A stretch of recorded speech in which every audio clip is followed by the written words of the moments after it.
Hello everyone and welcome to part 2 of Interior of Earth. In this particular video we are going to do earthquake. So earथक्वेक का पढ़ने का मोटो दो है. एक तो earthquake हमको डिटेल में पढ़ना है, इसकी वेव्स क्या होती हैं वगैरह वगैरह, और मेन मोटिव क्या है, इससे हमें इंटीरियर ऑफ अर्थ का पता लगाना है. वो हम कैसे पता लगाएंगे वो हम देखेंगे जैसे हम सब्सिक्वेंटली अपने लेक्चर्स में आगे आगे मूव करते रहेंगे. सो आई थिंक कि मुझे एक कॉन्सेप्ट और री एक्सप्लेन करना चाहिए, and I think I explained that in haphazard way in last lecture, so for my own satisfaction I'll just take 2 minutes to explain it again. तो मैंने बताया था आपको ग्रेविटी एनॉमली के बारे में. ठीक है, ग्रेविटी एनॉमली क्या होता है, जैसे हम थियोरेटिकल घर पे बैठ के सोचते हैं, जैसे ये पॉइंट है, कोई भी ये पॉइंट है, तो मैं सोचती हूँ कि इस पॉइंट की ग्रेविटी ज़्यादा होनी चाहिए क्योंकि इसका पोल से डिस्टेंस जो है वो कम है. इसका पोल से डिस्टेंस क्या रहने वाला है, कम है, तो यहाँ की ग्रेविटी ज़्यादा होनी चाहिए. पर जब हमने फील्ड में जाके देखा तो हमने देखा यहाँ की जो ग्रेविटी है वो ज़्यादा नहीं है, वो कम है. देखो, इधर की ग्रेविटी ज़्यादा होनी चाहिए क्योंकि ये सेंटर से डिस्टेंस कम है, पर यहाँ हमने देखा कि ग्रेविटी ज़्यादा है. तो एक और चीज़ देखेंगे, हम रॉक्स को देखेंगे. रॉक में क्या मास ज़्यादा है, क्या मास कम है. अगर मास कम है तो थोड़ी सी ग्रेविटी कम हो सकती है रॉक के मटेरियल की वजह से, है ना, ऐसा हो सकता है, पर ये भी वजह नहीं है. फिर मैं देखूँगी कि मैं बैठ कहाँ रही हूँ, मतलब मैं जो प्रैक्टिकल मैंने ऑब्ज़र्व किया है अपना ग्रेविटी को इधर आके, तो मैंने देखा कि क्या मैं पहाड़ पे तो नहीं बैठी हूँ. तो अगर मैं पहाड़ पे बैठी हूँ तो मेरा डिस्टेंस फ्रॉम सेंटर ज़्यादा नहीं हो जाएगा, और यदि सेंटर से डिस्टेंस ज़्यादा हुआ तो ग्रेविटी अपने आप कम हो जाएगी. अब ऑल्टीट्यूड क्या होता है, ऑल्टीट्यूड देखो, डिस्टेंस अबव और बिलो द सी लेवल, यानी कि सी लेवल को हमने एक ज़ीरो मान लिया है. ज़ीरो एज इन जैसे कि पहाड़ है, कोई भी पहाड़ की हमने हाइट कैलकुलेट करनी है. अब पूरे वर्ल्ड में कॉन्फ्लिक्ट होते रहेंगे. इंडिया कहेगा कि मैं तो सी फ्लोर से मेजर करूँगा, सी फ्लोर से मेजर करूँगा, और आपको पता है ओशन से में भी पहाड़ होते हैं. तो मान लो इंडिया क्या करता है, सी फ्लोर से मेजर करने लगता है, इधर सी फ्लोर से, इधर मान लो ये सी फ्लोर है, इधर से मैंने मेजर किया माउंट एवरेस्ट का हाइट, तो ये मान लो आ गया 12 किलोमीटर कुछ. और अमेरिका कहता है मेरा ना ओशन में ऐसा कुछ प्लेट्यू टाइप बना हुआ है या वोल्केनो टाइप है, यानी ओशन के अंदर भी तो माउंटेन्स होते हैं. तो उसने क्या कहा, उसने कहा कि मैं ना इस वाले माउंटेन से फिर हाइट मेजर करूँगा. तो एक पर्टिकुलर रेफरेंस पॉइंट हमको नहीं मिल रहा था, इसलिए जो जियोलॉजिस्ट हैं, साइंटिस्ट हैं, उन्होंने एक बात पे अग्री किया कि यार कोई ना कोई प्लेस तो हमको ज़ीरो मानना पड़ेगा, कोई ना कोई तो कहाँ से हम स्टार्ट करेंगे ऊपर हाइट मेजर करना, वो हमें एक रेफरेंस पॉइंट मानना पड़ेगा. तो उस रेफरेंस पॉइंट को हम सी लेवल बोल देते हैं, यानी कि समुद्र का जो स्तर है, that is mean sea level, यानी कि अप्रॉक्सीमेटली पानी का लेवल ये है धरती पे. जैसे हमें पता है धरती पे पानी प्रेजेंट है, तो लगभग लगभग ये वाला पानी का लेवल है, और यहाँ से हम मेजर करेंगे मीन सी लेवल से कि इसकी इस ऑब्जेक्ट का ऑल्टीट्यूड क्या है. यानी इसकी जो हाइट है, मान लो इसकी हाइट है 8 किलोमीटर्स. अगर इसकी हाइट 8 किलोमीटर्स है तो मैं कहूँगी, इधर अगर हम इधर बैठे तो हम कहेंगे कि we are 8 kilometres above sea level, above sea level. Okay, so अब आपको समझ आया कि ऑल्टीट्यूड क्या है, और ये जो ग्रेविटी एनॉमली है ये हमें इंटीरियर ऑफ अर्थ के बारे में कैसे बताती है. ओके, तो जो NCERT है उसने दो ही बातें बताई हैं. एक तो आप जो है ये है ना, mass of material, mass of material से पता लगा सकते हो, सॉरी मास ऑफ मटेरियल पता लगा सकते हो ग्रेविटी एनॉमली से. और दूसरा आप पता लगा सकते हो कि distribution of, sorry I think के मैं 2 बार वीडियो रिकॉर्ड कर चुकी हूँ, और this is my third time recording it, so that's why I am getting confused. तो पहली बात तो ग्रेविटी कहती है, ग्रेविटी एनॉमली कहती है कि डिस्टेंस फ्रॉम सेंटर क्या है ये बताता है हमारे ग्रेविटी एनॉमली, और दूसरी मास ऑफ रॉक्स क्या है वो बताता है. तीसरे पॉइंट को NCERT अदर लिख देती है. अदर में मैंने थोड़ा सा एक पॉइंट और ऐड कर दिया था ताकि आपको थोड़ा सा क्लैरिटी मिल जाए. ठीक है, now let's start earthquake. So earthquake हमें पता है अर्थक्वेक क्या होता है, शेकिंग ऑफ अर्थ होता है, and I think we might have experienced earthquake. everyone should have experienced earthquake. एक 2 बार तो ज़िंदगी में एक्सपीरियंस किया ही होगा. और जो साइज्मिक वेव्स हैं, साइज्मिक वेव्स यानी अर्थक्वेक की जो वेव्स हैं वो एक कंप्लीट अंडरस्टैंडिंग प्रोवाइड करती हैं इंटीरियर ऑफ अर्थ या अर्थ की जो डिफरेंट लेयर्स होती हैं उसके बारे में। साइज्मिक वेव्स काफ़ी रोल प्ले करती हैं। कैसे रोल प्ले करती हैं ये हम देखेंगे अगले आने वाले एपिसोड में। सो अर्थक्वेक कॉज कैसे होता है? So it is caused by release of energy. Release of energy की वजह से वेव जनरेट होती है, वेव से वाइब्रेशन होती है और फिर वो वाइब्रेशन हमें फील होती है और उसी को हम क्या कह देते हैं? अर्थक्वेक कह देते हैं। Don't worry, I will explain this one line, ये energy, vibration, wave, that in detail, very detail. उससे पहले क्यों ना हम अर्थ का स्ट्रक्चर जान लें। तो you might have seen onions, right? When we peel off onions, you will see one layer.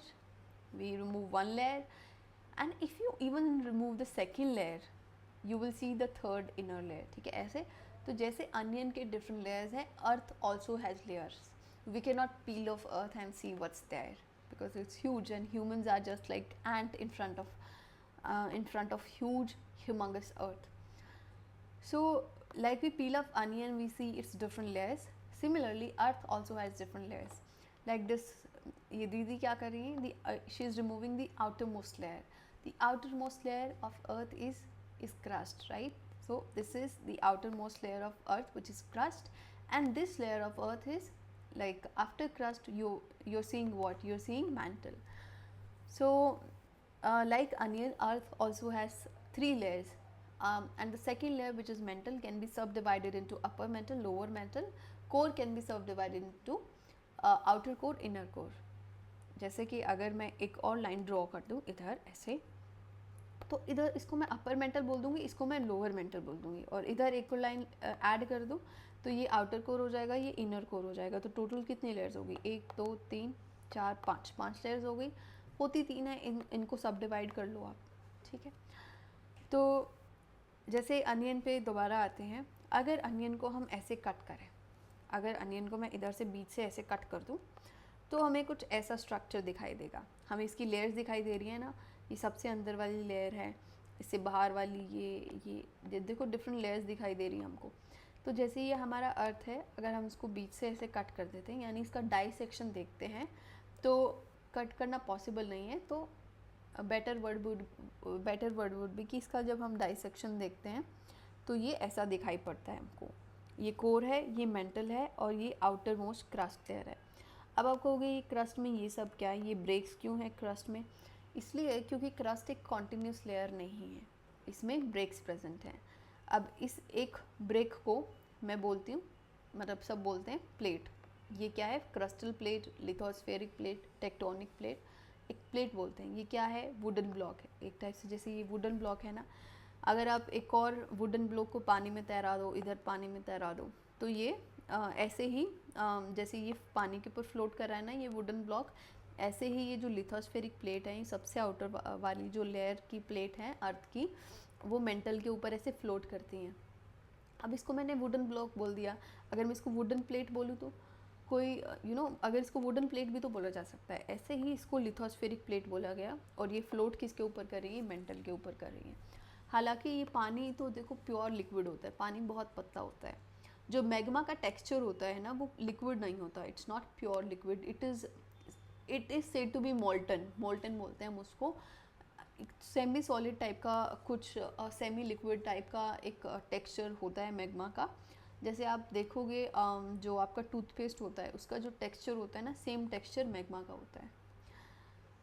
अब मैग्मा का टेक्सचर दिखाने के लिए I have a video, let's see. इसमें देखो जो ये मैग्मा फ्लो कर रहा है, इसमें तो फिर भी फास्ट कर रहा है, पर इसको आप जूम इन करके देखोगे, इसका जो अगर आप इसको जूम इन करके देखोगे, इसका जो टेक्सचर है ना वो बिल्कुल लिक्विड नहीं है, ये थोड़ा सा गाढ़ा है ना, इसकी थोड़ी सी डेंसिटी ज़्यादा होती है, और ये मैंने बताया ना मोल्टन स्टेट में, this is not a pure liquid. आपको इसमें समझ नहीं आ रहा तो you can yourself watch some videos of magma on YouTube. तो आपको कई वीडियोस में दिखेगा कि ऐसे बहुत स्लोली मूव कर रहा है मैग्मा, और semi solid semi liquid type से कुछ टेक्सचर आ रहा है। This is not this does not float like, ऐसे पानी की तरह नहीं बहता है, पानी बहुत पतला होता है, ठीक है।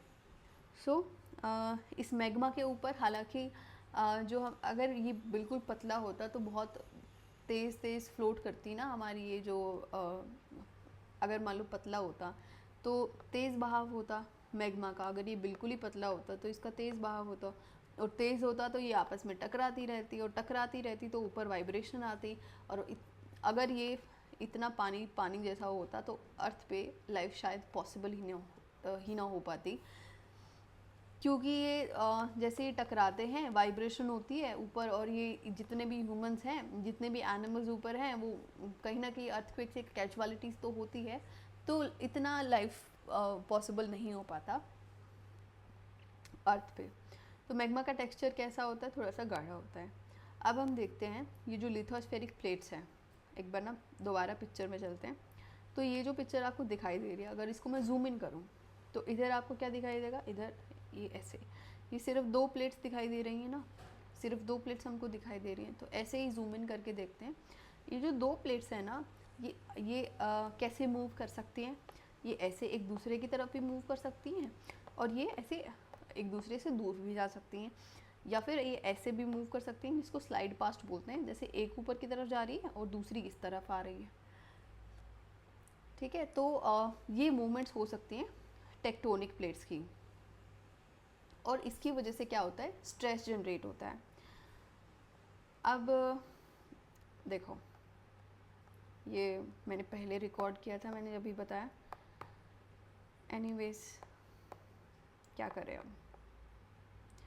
तो मान लो 2 लिथोस्फेरिक प्लेट्स हैं, इधर एक एग्जाम्पल लेके चलेंगे, एक एग्जाम्पल से समझेंगे, ठीक है। तो ये जो लिथोस्फेरिक प्लेट्स हैं, मान लो ये आपस में ऐसे मूव कर रही हैं, और जब ये मूव करेंगी ना, अगर मानो इन्होंने कोलाइड किया, तो कोलाइड करने से इसकी जो जैसे कोलिजन की वाइब्रेशन तो पीछे तक चलेंगी, तो उससे क्या होता है कि इन रॉक्स में ना स्ट्रेस जनरेट हो जाता है। क्या जनरेट हो जाता है, स्ट्रेस जनरेट हो जाता है, लाइक दिस।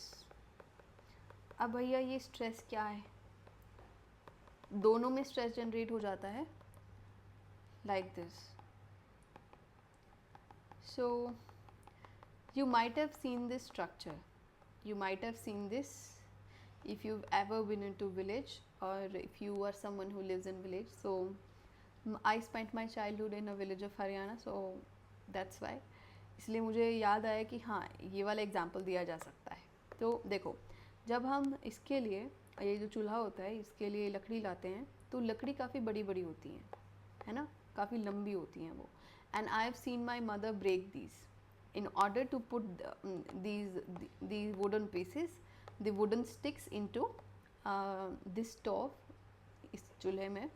देखो इसको इंग्लिश में बोलते हैं, अभी सीखा है मैंने, अर्थन कुकिंग स्टोव, अभी सो इसको ये बोला जाता है इंग्लिश में, और मुझे तो बस यही पता था कि इसको चूल्हा बोला जाता है। तो इसमें डालने के लिए my mother use to break the sticks, and if you try and break the dry sticks, you will apply force इधर से भी और इधर से भी, और जब आप फोर्स अप्लाई करते हो ना, तो इस लकड़ी के अंदर स्ट्रेस पैदा होता है, और उस स्ट्रेस की वजह से क्या होता है, जैसे कि आपको स्ट्रेस तो फील होगा नहीं, मतलब इस लकड़ी में जो स्ट्रेस होता है वो बाहर से थोड़ी दिखता है कि इसके अंदर स्ट्रेस पड़ रहा है। जब ये लकड़ी टूट जाती है, that is the situation when it can not handle that stress, it can not handle that stress. So इसमें क्या हो जाता है, फ्रैक्चर हो जाता है, बीच में से टूट जाती है। तो ऐसे ही ये जो हमारा प्लेट्स हैं, ऐसे याद रख लो, जब ये जैसे मूव करती हैं, जैसे हमने वहाँ फोर्स अप्लाई किया, तो ये मूव तो कर रही हैं ना, अगर ये कोलाइड किया इन्होंने, तो इसकी वजह से इधर इनके आसपास क्या होगा, स्ट्रेस जनरेट होगा। और अगर कोई भी लिथोस्फेरिक प्लेट अगर थोड़ा से भी ये इलास्टिक इन नेचर नहीं होती, सबसे पहली तो बात ये है। इलास्टिक नेचर यानी जैसे आपका ये होता है ना पेंसिल रबर, सो ये जो रबर होता है, अगर आप इसको प्रेस करोगे इधर से, और जब अपना फिंगर रिलीज़ करोगे प्रेस करके, तो वापस अपना फेस जो शेप है वो रीगेन कर लेता है। हालांकि सॉलिड्स के साथ ऐसा नहीं होता है, solids are brittle in nature, brittle as in that they can be broken up easily. And when these two will collide, it will generate stress, and due to stress यहाँ पे फ्रैक्चर क्रिएट हो जाता है. यहाँ पे क्या होता है, फ्रैक्चर क्रिएट हो जाता है, जिसको फॉल्ट भी बोला जाता है. क्या बोला जाता है, फॉल्ट भी बोला जाता है. ठीक है, तो ये स्ट्रेस का मामला समझ में आ गया. और ये जो फॉल्ट्स अब बने हैं, ये जो फॉल्ट्स बन गए हैं, इनकी वजह से ही अर्थक्वेक आता है. ठीक है, थोड़ा सा आउटलाइन आपको पता लगा अर्थक्वेक आता किस लिए है, फॉल्ट्स बनते किस लिए हैं. अब देखो, ये भी तो एक बड़ा फॉल्ट है, इधर भी तो एक बड़ा फॉल्ट है, तो क्या ये अर्थक्वेक जोन नहीं बन गया, अर्थक्वेक जोन नहीं बन गया. अब मान लो ये वाला जो रॉक था ये थोड़ा सा कमज़ोर था, तो ये इजीली टूट गया, यानी कि यहाँ पर फ्रैक्चर जनरेट होगा. यहाँ पर क्या आएगा, फ्रैक्चर आ जाएगा इधर. Give me 1 second. ओके, सो इधर फ्रैक्चर आ जाएगा, और इस फ्रैक्चर की वजह से क्या होगा, ये जो प्लेट्स हैं, सॉरी, ये जो अभी रॉक्स टूटी हैं, इनका मूवमेंट भी स्टार्ट हो जाता है. इनका मूवमेंट भी स्टार्ट हो जाता है, यानी कि इधर से टूट गई हैं तो ये साथ में तो रह नहीं पाएंगी. इनमें से कोई एक नीचे मूव करेगी, है ना. इनमें से अगर कोई एक नीचे मूव करेगी तो क्या होगा, ऊपर अर्थ पे हमें वाइब्रेशंस फील होगी. अगर देखो, अगर आप किसी चीज़ पे खड़े हो, अगर आप जैसे बस में खड़े होते हो, जैसे बस तो मोशन में होती है, फिर भी अगर मान लो आप ऐसे सरफेस पे खड़े हो और ये सरफेस नीचे चला जाता है, ये किसी भी सरफेस पे आप खड़े हो और ये सरफेस अगर नीचे चला जाता है, तो क्या आपको ऊपर वाइब्रेशन फील नहीं होंगी. तो उसी को तो अर्थक्वेक कह रहे हैं. हम इस सरफेस पे खड़े हैं ऊपर, और ये रॉक, मान लो ये इनमें से कोई भी रॉक नीचे चली जाती है, तो क्या हमें ऊपर वाइब्रेशंस फील नहीं होंगी. उसी को तो अर्थक्वेक कहते हैं. हमें अगर ऊपर वाइब्रेशंस फील होती हैं तो इसका मतलब है अर्थ शेक कर रही है, और अर्थ शेक कर रही है तो इसका मतलब क्या है, अर्थक्वेक आ गया है. तो ये तो जोन है ही, यहाँ तो फोल्ड्स है ही, यहाँ तो प्लेट्स मूव करती ही हैं, एक दूसरे के ऐसे मूव करती हैं, कभी दूर मूव करती हैं, कभी ऐसे मूव करती हैं. तो ये तो अपना फॉल्ट जोन बन ही गया, अर्थक्वेक जोन बन ही गया. यहाँ पे जो फॉल्ट बना है, फ्रैक्चर बना है, ये भी तो अर्थक्वेक जोन हो गया. अब ये भी तो आपस में मूवमेंट दिखाएंगी, ये भी तो पूरा एक कॉन्टिन्यूस रॉक नहीं रहा. Okay okay. So the release of energy occurs along a fault. और ये जो आपका फॉल्ट बना है, यहाँ से ना एनर्जी रिलीज़ होती है, यहाँ से एनर्जी रिलीज़ होती है, और ये एनर्जी वेव की फॉर्म में फिर ट्रैवल करती है, ऐसे ऐसे ट्रैवल करेगी. ये इंटीरियर ऑफ अर्थ था, हम रह रहे हैं यहाँ पर, और कभी तो ये वाइब्रेशन जैसे सरफेस पे आएंगी और इस सरफेस को मूव करवाएंगी और हमें ये वाइब्रेशन फील होगी. ओके, सो क्या होता है, रिलीज़ ऑफ एनर्जी. अब रिलीज़ ऑफ एनर्जी का कारण काफ़ी डीप फिज़िक्स होती है, तो आप सिर्फ ये याद रख लो, रिलीज़ ऑफ एनर्जी है, रिलीज़ ऑफ एनर्जी की वजह से वेव जनरेट होंगी, रिलीज़ ऑफ एनर्जी की वजह से वेव जनरेट होती हैं. ठीक है, अब ये वेव्स कैसी होती हैं पता है आपको, ये वेव्स ऐसी होती हैं, ऐसे, like the ripple in water, like ripples in water. जैसे आप इधर कोई पत्थर फेंकते हो पानी में, तो ऐसे रिपल्स जनरेट हो जाते हैं. सिमिलरली ऐसे ही वेव्स जनरेट होती हैं. मान लो इधर एनर्जी रिलीज हुई और इधर से ऐसे वेव्स जनरेट हो गई. ओके, अब आगे पढ़ते हैं. तो दे ऑल्सो, देखो अब फ्रिक्शन और मोशन का कॉन्सेप्ट देखते हैं. तो ये जो दो रॉक्स हैं, ठीक है, अब मोशन क्या है, मोशन चाहता है कि ये वाली तो इस डायरेक्शन में मूव करे और ये वाला इस डायरेक्शन में मूव करे. और फ्रिक्शन क्या करता है, हमेशा मोशन के ऑपोजिट काम करता है, ये चाहता है कि ये दोनों साथ रहें. तो फ्रिक्शन और मोशन का एक एग्जांपल मैं अगर आपको दूं, तो मान लो ये फुटबॉल है, आप इसको किक करते हो, तो अगर फ्रिक्शन नहीं होती ना, अगर फ्रिक्शन नहीं होती तो ये हमेशा मूव करती जाती. An object in motion tends to remain in motion, an object at rest tends to remain at rest. We heard this Newton's law. तो ये फुटबॉल जो है, it tends to remain in motion, but there is villain, there is friction, it opposes motion and it stops football here. Let's say it moved from here, it wanted to move to long distances, but there is friction tends to stop the motion, and it acts against the motion and it stops the ball here. तो क्योंकि motion इस direction में जाना चाहता है, friction क्या कहेगी, नहीं मैं इनको अलग नहीं होने दूंगी, I will keep them together, I will keep them together. अब देखो ये वाला जो रॉक है हमारा, इसके ऊपर ये जो ओवरलाइंग स्ट्रैटा है, ये ओवरलाइंग स्ट्रैटा जैसे हम इसको ऐसे प्रेस करते हैं, ये ऊपर प्रेस तो हो ही रहा है ना, ऊपर से जैसे प्रेशर तो आ ही रहा है इसके ऊपर, तो ये प्रेशर चाहता है कि ये दोनों साथ रहें, यानी कि ये जो ओवरलाइंग स्ट्रैटा है इसकी वजह से फ्रिक्शन जनरेट होता है। फ्रिक्शन क्या चाहती है कि ये दोनों साथ रहें, पर क्या होता है, एक टाइम पर फ्रिक्शन जो है वो ढीली पड़ जाती है, कम पड़ जाती है, और मोशन जो है वो पावरफुल हो जाता है, और ये आपस में ऐसे, ये वाला प्लेट तो नीचे आ जाता है और ये वाला प्लेट ऊपर मूव करता है।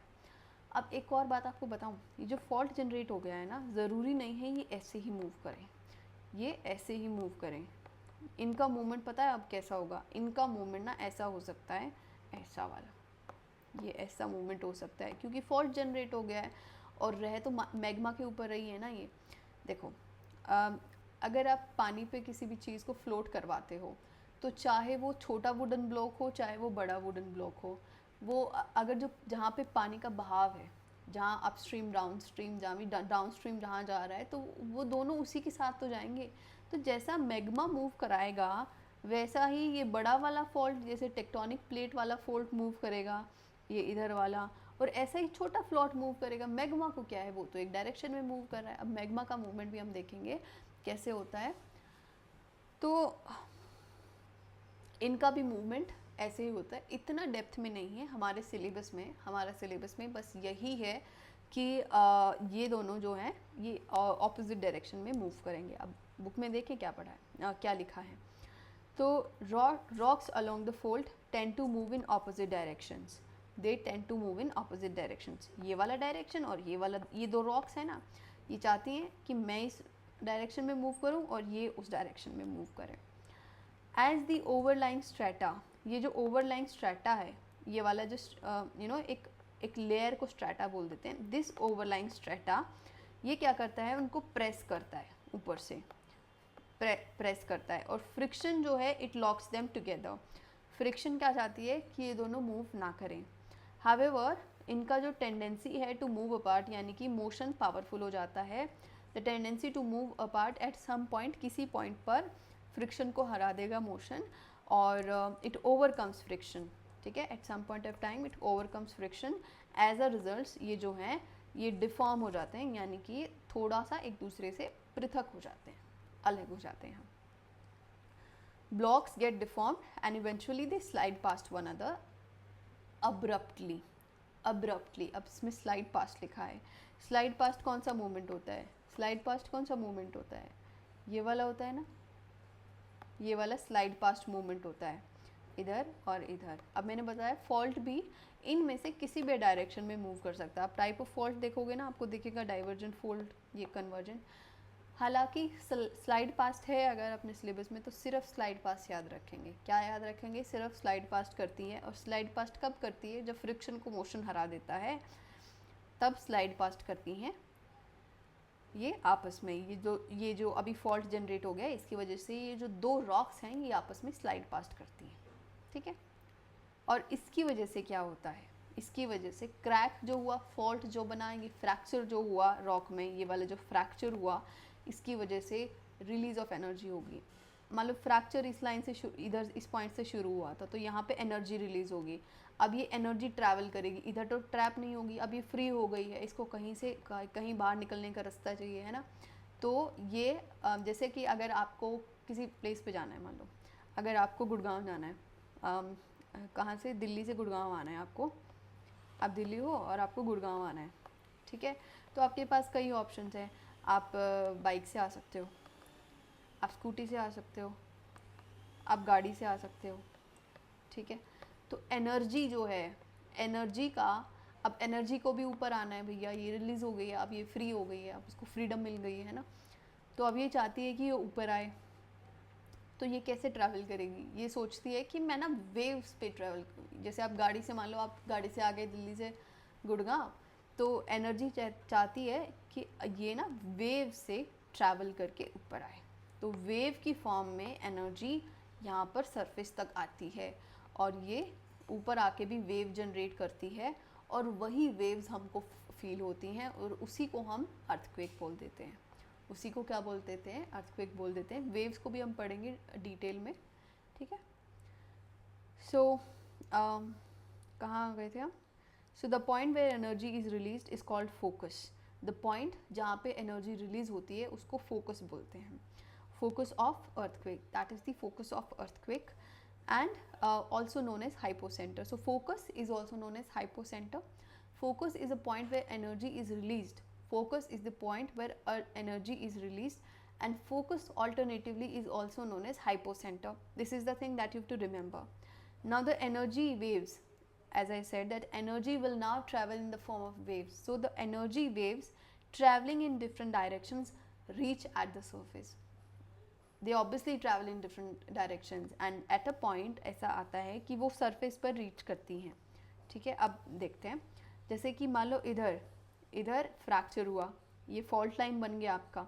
अगर इधर fracture हुआ तो ये fault line बन गया, यानी कि fracture लंबा लंबा लंबा होता होता इतना बढ़ गया है इधर तक, ठीक है।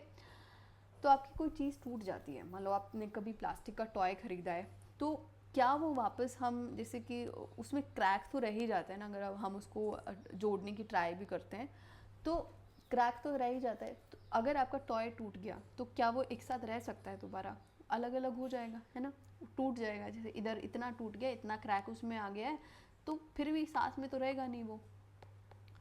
ऐसे ही ये जो फॉल्ट लाइन है, ये सब फॉल्ट लाइन आपका जो फ्रैक्चर है ये लंबा होके ऐसे आ गया।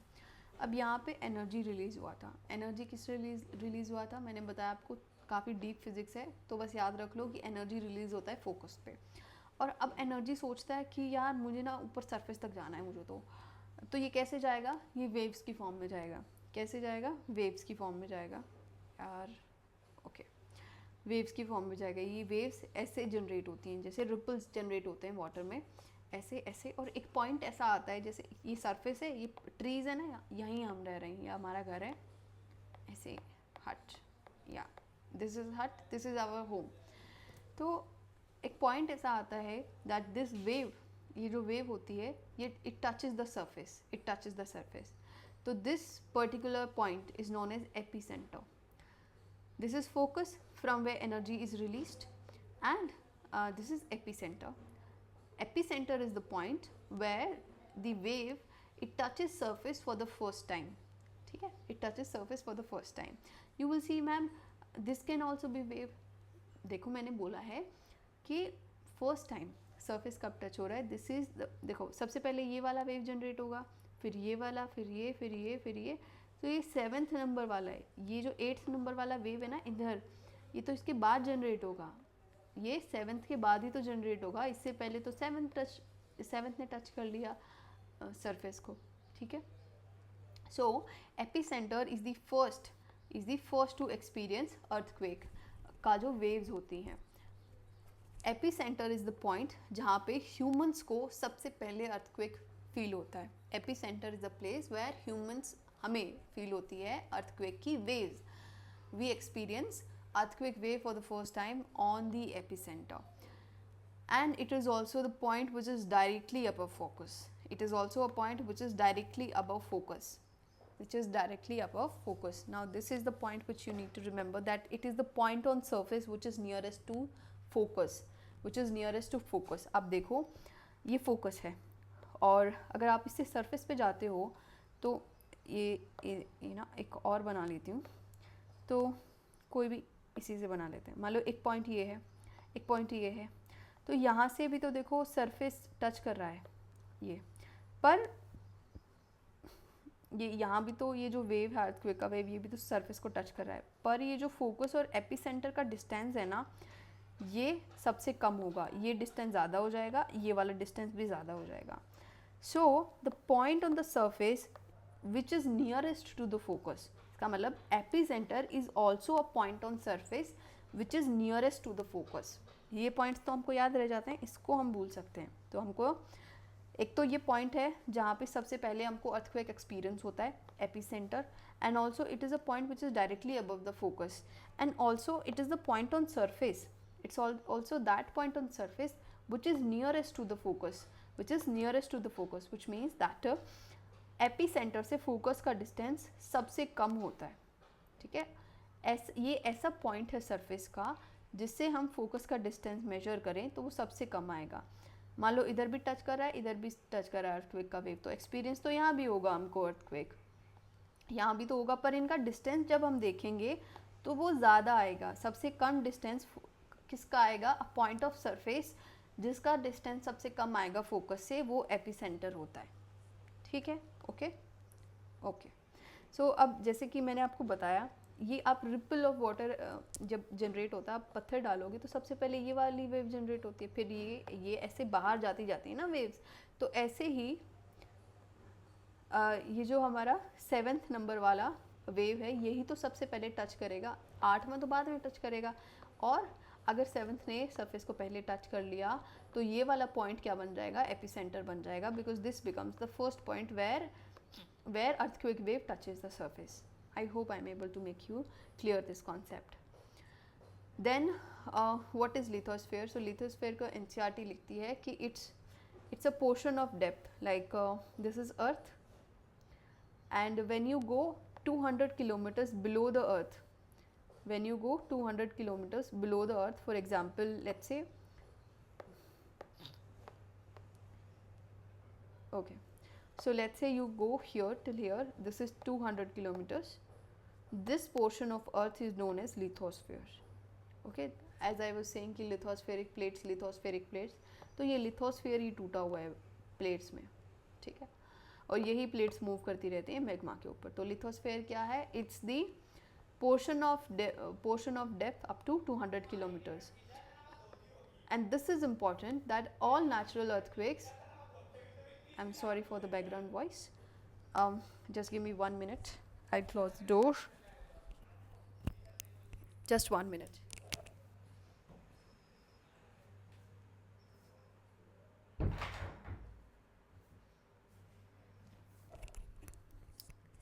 So when you're recording, you have to keep the fan sometimes off and sometimes on a low speed. And मैं क्या करती हूँ, मैं I open the doors of the room, but sometimes disturbance come from neighbors, so I just close the door. Sorry for the break. Anyways, we were here. हाँ, lithosphere ये याद रखना है, ऑल सभी नेचुरल अर्थक्वेक्स लिथोस्फीयर में आते हैं। सभी नेचुरल अर्थक्वेक्स हैपन होते ही लिथोस्फीयर में। Leave magma. लिथोस्फीयर क्या है? 200 किलोमीटर्स की डेप्थ तक का पोर्शन है लिथोस्फीयर, और सभी नेचुरल अर्थक्वेक्स वहीं आ जाते हैं। सभी नेचुरल अर्थक्वेक्स लिथोस्फीयर में ही आ जाते हैं, ये आपको याद रखना है। This you have to remember all. ये कई बार एक्सट्रीम स्टेटमेंट हो जाती है और हम एग्जाम में सोचते हैं यार सभी तो नहीं आ सकते, हो सकता है एक आधा मैग्मा से या नीचे कोर से जनरेट हो जाए, अर्थ है ना कैसे भी मूव कर सकता है, पर नहीं, सभी नेचुरल अर्थक्वेक्स। इससे आपको एक और बात पता लगती है कि अर्थक्वेक सिर्फ नेचुरल नहीं होते हैं, ये मैनमेड भी हो सकते हैं। मैनमेड कैसे होंगे? देखो भैया, अर्थक्वेक्स जो होती है ना, अर्थक्वेक का मतलब है शेकिंग ऑफ अर्थ। अब शेकिंग ऑफ अर्थ तो कुछ ऐसी एक्टिविटीज़ ह्यूमंस की हैं, जैसे क्लाइमेट को हम हार्म करते हैं, इन्वायरमेंट को एक्सप्लॉइट करते हैं, तो क्या हमारी एक्टिविटीज़ की वजह से अर्थ का शेक नहीं हो सकता? हो सकता है। तो जब हमारी वजह से अर्थक्वेक का, यानी कि जो नॉन नेचुरल या मैनमेड रीजंस है अर्थ के शेक होने के, दे आर मैनमेड, उनको हम देखेंगे नेक्स्ट लेक्चर में। तो यहाँ सिर्फ नेचुरल अर्थक्वेक्स की बात हो रही है। एक तो आपको 2 वर्ड्स पे स्ट्रेस देना है, एक तो ऑल, दूसरा है नेचुरल। आपको कहे ऑल अर्थक्वेक्स, स्टेटमेंट गलत हो जाएगी, ठीक है। तो ऑल नेचुरल अर्थक्वेक होना चाहिए, ठीक है। ऑल नेचुरल अर्थक्वेक सभी क्या होती है? लिथोस्फीयर में होते हैं।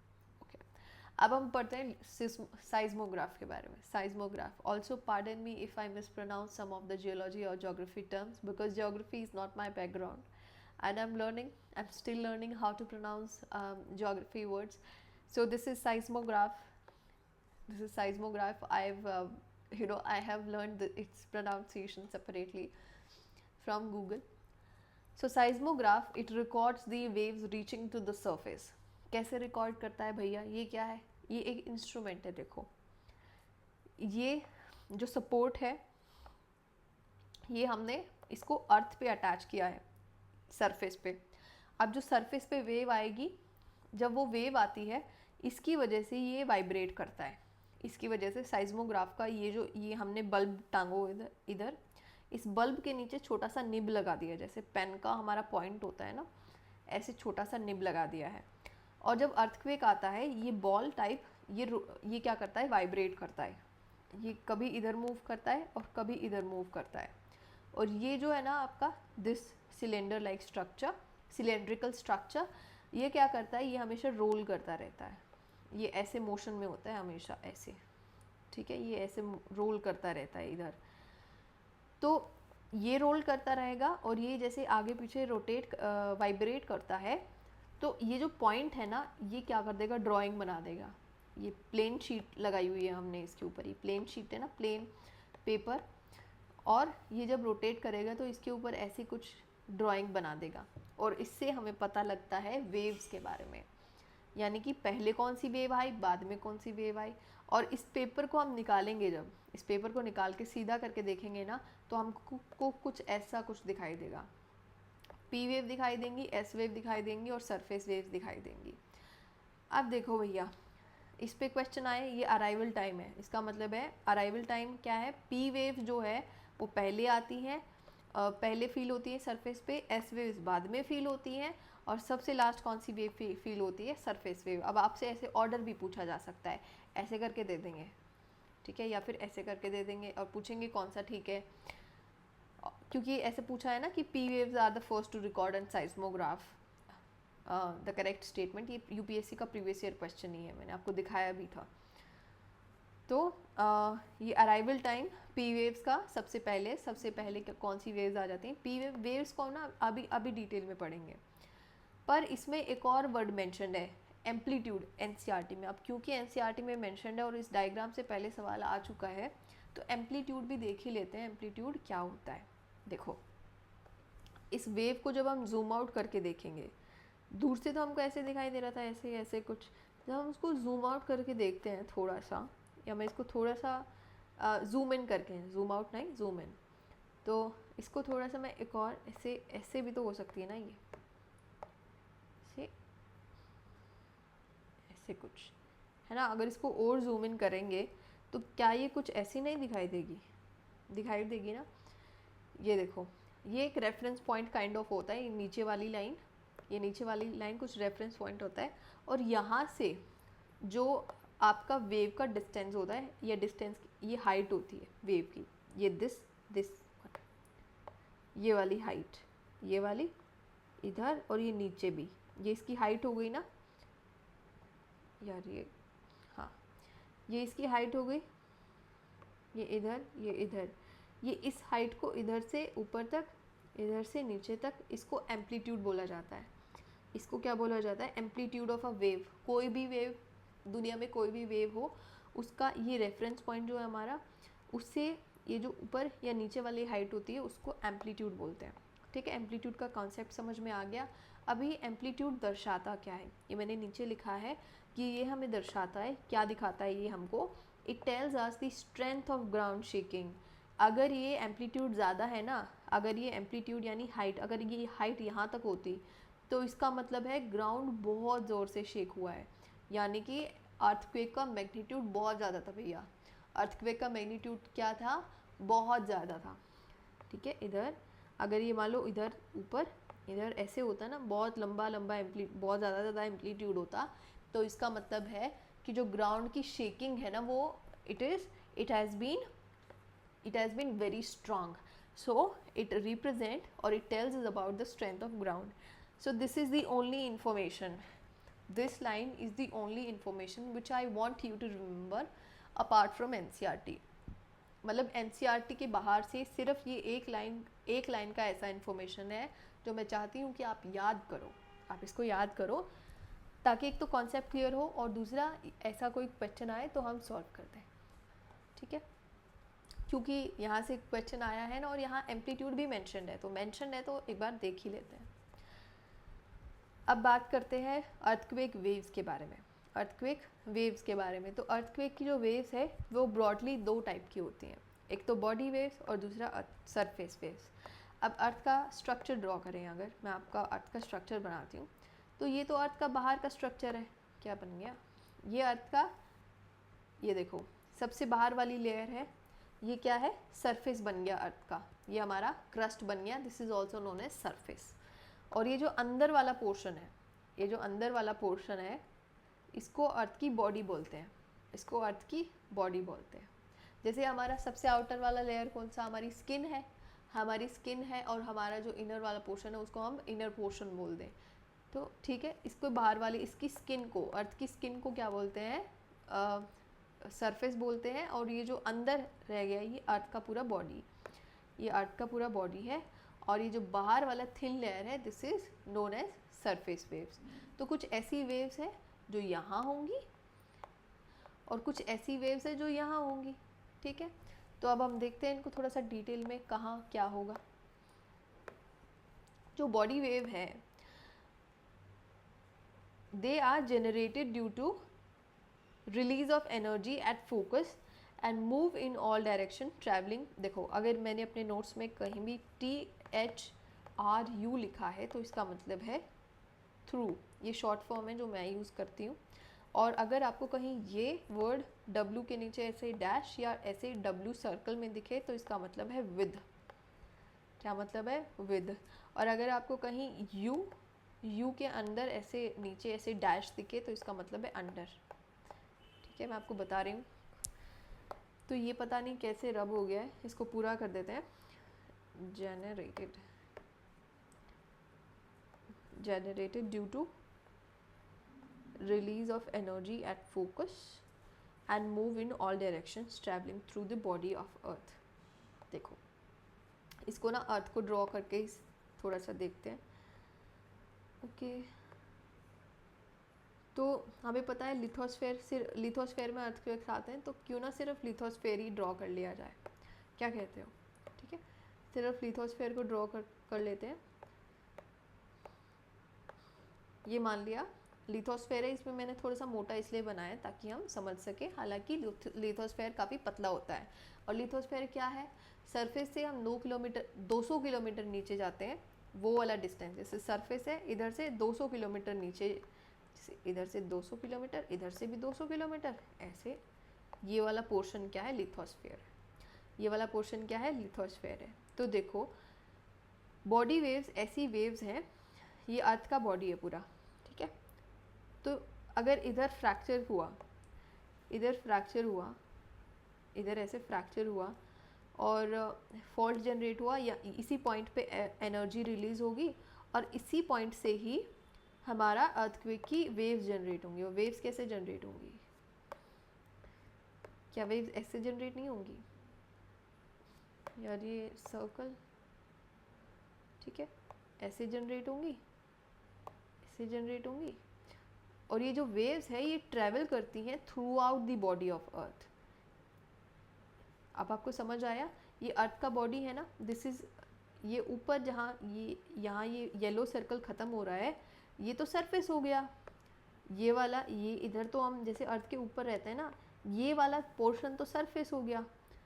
और ये जो अभी वेव्स जनरेट हुई है, यहाँ पे अगर फॉल्ट बना था, यहाँ से वेव्स जनरेट हुई हैं, तो ये जो वेव्स है ना, ये नहीं है कि इधर ख़त्म हो जाएंगी, या लिथोस्फेयर जैसे इधर लिथोस्फेयर एंड हो रहा है तो इधर ही अर्थक्वेक की वेव ख़त्म हो जाएगी, नहीं। अर्थक्वेक की वेव्स ना पूरी बॉडी में ट्रैवल करती हैं, इधर इधर इधर, जैसे इधर भी ट्रैवल किया, इसके अंदर भी ट्रैवल किया। इसका डिटेल देखेंगे हम नेक्स्ट लेक्चर में, पर फिर भी this is the simplest form. ये मैंने बहुत सिंपल करके आपको बताया है। इस लाइन का मतलब कि जो बॉडी वेव्स है ये जनरेट किस लिए होती हैं, release of energy at focus. ये फोकस है, इस पर रिलीज ऑफ एनर्जी होगी, और ये जो वेव्स है ये मूव कहाँ करेंगी, सभी डायरेक्शंस में तो मूव कर रही हैं। देखो north east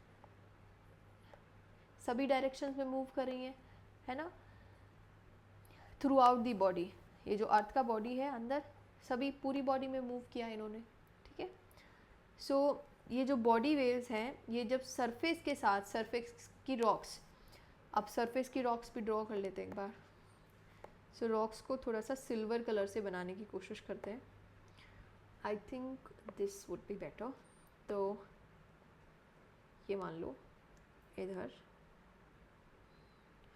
Okay, you can also skip this part or see this video in 1.5x or 1.75x because last videos में मैंने कुछ ऐसा ऑब्जर्व किया है कि अगर मैं बहुत फास्ट मूव करती हूँ ना तो I tend to mix up concepts. जैसे कुछ ना कुछ मेरे माइंड से स्लिप ऑफ हो जाता है और मुझे लगता है कि मैं अच्छे से समझा नहीं पाई.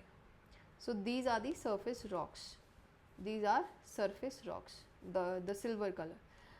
So when these body waves they will interact with, interact का मतलब है, interaction का मतलब है कि जब ये body waves surface को touch करेंगी इधर, जैसे इस surface को touch करेंगी इधर, है ना, ये थोड़ा छुप गया है तो ये रेड लाइन ऐसे होनी चाहिए. तो जब body waves surface को या surface की rocks को touch करेंगी तो क्या होगा, क्या formation of सरफेस वेव्स, क्या होगा, फॉर्मेशन ऑफ सरफेस वेव्स. जब बॉडी वेव्स सरफेस रॉक्स पे टच करती हैं और क्योंकि देखो ये जो वेव है ये सरफेस रॉक पे टच करेगी और उसको ये वेव ट्रांसफ़र कर देगी, यानी कि जो सरफेस वाला रॉक है ये वेव इसमें भी आ जाएगी. ये जो वेव अभी बॉडी वेव नीचे थी ना ये अभी सरफेस रॉक पे भी आ जाएगी और जैसे ही ये सरफेस रॉक पे आएगी इसको क्या बोल देंगे, सरफेस वेव. क्या बोल देंगे, सरफेस वेव बोल देंगे. ठीक है, यही लिखा है इसमें. और बॉडी वेव्स जो हैं वो दो टाइप की हो सकती हैं. अब ये जो एस वेव है इसको सरफेस वेव के साथ कंफ्यूज मत करना. These are two body waves. अभी हम इसकी सिल्वर वाले एरिया की बात नहीं करेंगे, सिर्फ अंदर वाले एरिया की बात करेंगे. तो प्राइमरी वेव्स जो होती हैं, प्राइमरी वेव्स पी वेव्स को प्राइमरी वेव्स भी बोला जाता है. तो ये प्राइमरी को लिखने का शॉर्ट फॉर्म होता है. P waves are also known as primary waves, इसलिए इनको शॉर्ट फॉर्म में पी वेव्स बोला जाता है. क्या हो रही है, प्राइमरी और सेकेंडरी, ये हैं दो टाइप की बॉडी वेव्स. एंड ये थोड़ी सी फास्टर है. जैसे अगर तेज़ दौड़ती है, अगर कोई तेज़ दौड़ेगा तो वो रेस में फर्स्ट आएगा. तो अगर बॉडी वेव पी टाइप का बॉडी वेव तेज़ दौड़ रहा है तो क्या वो सरफेस पे पहले आ जाएगा, हाँ वो सरफेस पे पहले आ जाएगा. So they are first to arrive at surface. तो सबसे पहले सरफेस का जो रॉक है उनको कौन सी वेव फील होगी, उसको कौन सी वेव ट्रांसफ़र की जाएगी, वो की जाएगी प्राइमरी वेव. समझ आया, primary wave. And they are also similar to sound waves. ये आपको सिर्फ याद रखना है कि साउंड वेव्स के ये सिमिलर होती हैं. जैसे साउंड वेव ट्रैवल करता है वैसे ही आपका पी वेव ट्रैवल करता है. अब मैं आपको साउंड वेव समझाऊंगी तो वो फिजिक्स हो जाएगा, उसका कोई पॉइंट नहीं है. तो आप सिंपली याद रख लो कि जो पी टाइप है primary body wave, they are similar to sound wave. And they also travel through gaseous, liquid and solid material. ये पॉइंट काफ़ी इंपॉर्टेंट है, आपको याद रखना है. हालांकि नेक्स्ट चैप्टर में आपको डिटेल में बताऊंगी, नेक्स्ट लेक्चर में आपको डिटेल में बताऊंगी मैं, पर फिर भी ये वाला जो कैरेक्टरिस्टिक है ना यही हमको बताता है कि अर्थ की लेयर्स कैसी हैं. They can travel through gaseous, liquid and solid materials. अभी के लिए ठीक है, समझ नहीं आ रहा, फिर भी नेक्स्ट लेक्चर में हम डिटेल में देखेंगे. जो सेकेंडरी वेव है ये थोड़ी सी स्लो है और ये रॉक्स के पास सेकंड नंबर पे पहुंचती है. मैंने बताया ना जो रेस में जो तेज़ दौड़ता है वो फर्स्ट नंबर पे आएगा, थोड़ा सा कम दौड़ता है वो सेकंड नंबर पे आएगा. So these are known as secondary wave and they arrive at surface with some time lag. But they can only travel through solids. Now comes the connection of earthquake waves with the interior of earth. हमारे chapter का title है interior of earth और हम पढ़ रहे हैं earthquake. तो earthquake को किस लिए पढ़ा हमने, इतना सब किस लिए पढ़ा, इसीलिए पढ़ा, इस एक लाइन के लिए पढ़ा क्योंकि जो एस वेव्स हैं वो सिर्फ सॉलिड्स में ट्रैवल कर सकती हैं. जो यही कैरेक्टरिस्टिक है ना, सिर्फ इसी कैरेक्टरिस्टिक्स ने साइंटिस्ट को हेल्प किया टू दिस ये अंडरस्टैंड है, this is under to understand structure of interior of earth. यही है वो, यही है झमेला जिसके लिए इतना सब पढ़ा. हालांकि ये अभी समझ नहीं आएगा, ठीक है, नेक्स्ट लेक्चर में देखेंगे. दी वेरिएशंस, ये वाला लाइन आगे पढ़ेंगे, अभी इसको मत पढ़ो, थोड़ा सा डिफ़िकल्ट है, आगे देखेंगे इसको. नाउ लेट्स कम, ये अभी हमने इंडिविजुअल बात करी, अभी हमने इंडिविजुअल बात करी, सरफेस वेव रह गया ना। तो पहला था बॉडी वेव, दूसरा है सरफेस वेव। अब सरफेस वेव देखो, पहले तो पी वेव आएगा, रॉक्स को वाइब्रेट कराएगा, फिर एस वेव आएगा, रॉक्स को वाइब्रेट कराएगा। तो सरफेस का जो वाइब्रेशन है ना वो सबसे लास्ट में हो रहा है। तो जो सरफेस वेव्स होती है ना, they are last to report on seismograph. देखो इधर सिस्मोग्राफ पे पहले पी वेव्स आई, फिर एस वेव्स आई, और फिर सरफेस वेव्स आ रही हैं। तो they are the last to report on surface and they are more destructive, क्योंकि भैया हम तो ऊपर सरफेस पे रह रहे हैं, तो सरफेस वाइब्रेट करेगा तो हमारे घर गिर जाएंगे, हमारी बिल्डिंगें गिर जाएंगी। तो इसलिए हमारे लिए डिस्ट्रक्टिव कौन हो गया? हमारे लिए डिस्ट्रक्टिव हो गई surface waves. And they also cause collapse of rock. Collapse of rock क्या है? ये तो अच्छे अच्छे चीज़ों को कोलैप्स कर देता है भाई, नहीं? चलो अब आगे देखते हैं। अब वेलोसिटी ऑफ वेव जो है ना वो चेंज करती है as they travel through material of different densities. अब ये लाइन समझने के लिए एक तो पहली बात तो है, वेलोसिटी का मतलब होता है speed. Velocity is approximately similar to speed, हालांकि बिल्कुल सिमिलर नहीं होती है, पर फिर भी speed is distance upon time, velocity is displacement upon time. पर फिर अभी फ़िलहाल के लिए लेट्स से कि स्पीड क्या है, वेलोसिटी है, सॉरी वेलोसिटी क्या है, स्पीड है, अभी के लिए मान लेते हैं। तो ये जो वेलोसिटी ऑफ वेव है ना ये चेंज करती है। ये जो अभी पीछे हमने वेव्स पढ़ी, अर्थक्वेक वेव्स, ये किसी एक वेव की बात नहीं हो रही, दोनों सभी वेव्स की बात हो रही है। तो इनका जो है वेलोसिटी भी चेंज कर सकता है। आप पूछोगे कैसे वेलोसिटी चेंज कर सकता है? जैसे जैसे ये ट्रैवल करती हैं। अब जो अर्थ है हमारा, ये बाहर वाला तो सॉलिड पोर्शन है, बाहर वाला सॉलिड पोर्शन है ना। और अगर इसके नीचे देखें तो मैग्मा मैंने बताया थोड़ा सा लिक्विड है ऐसे, और ये कोर है इधर।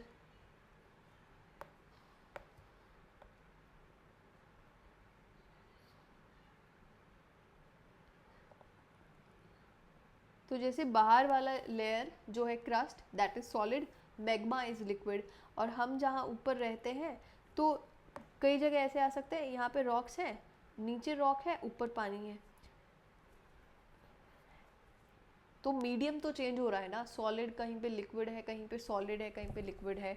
पर ये जो वेव्स है ये ट्रैवल तो हर जगह कर रही है, ये पूरी बॉडी में भी ट्रैवल कर रही है, ये पूरे सरफेस पे भी ट्रैवल कर रही हैं।